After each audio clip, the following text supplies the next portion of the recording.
The third reason to study public policy is to know who benefits from a particular public policy. All public policies, all public policies don't benefit all of the people equally. They benefit some people more than the other. So it is very important to know that who benefits from a particular policy. Her society में कुछ लोग ऐसे हैं जो बिल्कुल excluded रहते हैं public policies के बेनिफिट से।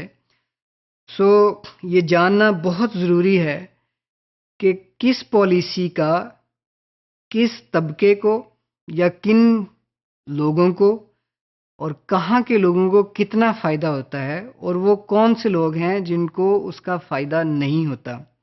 और अगर हम इसको थोड़ा एक्सटेंड करें तो ऐसे लोगों को भी आइडेंटिफाई करना बहुत ज़रूरी है जिनको कुछ पॉलिसीज़ से बहुत नुकसान होता है।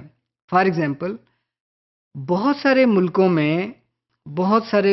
में जो एटमी तवानाई के प्रोजेक्ट लगे हैं उसमें कुछ लोगों को बहुत नुकसान होता है, या जिन मुल्कों में बहुत बड़े डैम बनते हैं वहाँ से बहुत सारे लोगों को हिजरत करना पड़ती है दूसरे इलाकों की तरफ और उनको अपने घर बार छोड़ने पड़ते हैं। तो लेकिन जब डैम बनते हैं तो उसकी बिजली और उससे जो दौलत पैदा होती है उसका फ़ायदा बाज़ अमीर लोगों को ज़्यादा होता है।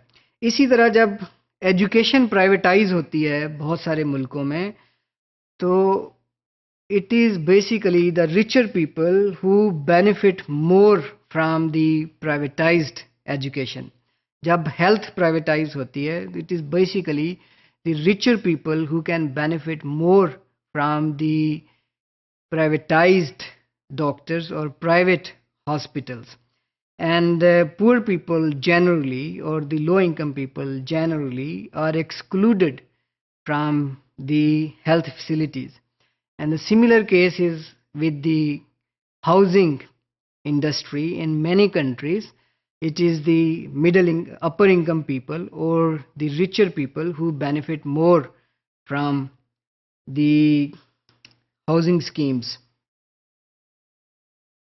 And it is our common experience that it is generally the English medium schools and their graduates who are at a more advantage when it comes to finding jobs and opportunities of foreign studies. तो इसमें भी बहुत सारे लोगों को फ़ायदा नहीं होता। और जैसे अगर हम कंज्यूमर फाइनेंसिंग की बात करें पाकिस्तान में तो इससे जिन तबकों ने या जिन सेक्टर्स ने फ़ायदा उठाया उसमें बैंकों के लोग हैं, मोटर कार बेचने वाली कंपनियां हैं और उससे जो रिलेटेड बिजनेसेस हैं उनको बहुत फ़ायदा हुआ है। लेकिन चूंकि बहुत सारी कारें अब हमारी सड़कों पे दौड़ती हैं तो बहुत सारे लोगों को नहीं फ़ायदा होता, इसलिए कि वो पब्लिक ट्रांसपोर्ट उस तरह अवेलेबल नहीं है और सड़कों पे साइकिल चलाने वालों को और पैदल चलने वालों को बहुत मुश्किलात होती हैं। तो अगर हम सिर्फ देखें इस पॉलिसी को तो उससे हमें पता चलेगा कि बहुत से लोगों ने इससे बेनिफिट नहीं किया।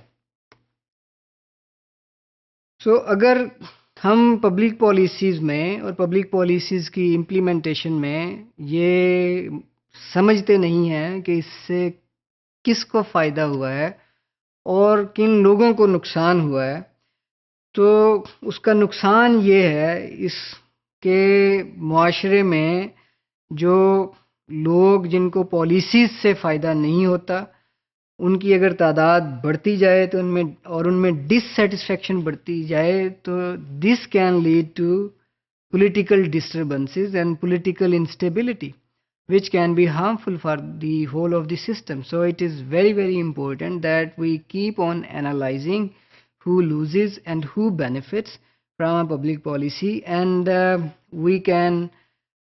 we also continue suggesting measures to reduce inequalities among the losers and among the beneficiaries. This is very, very important.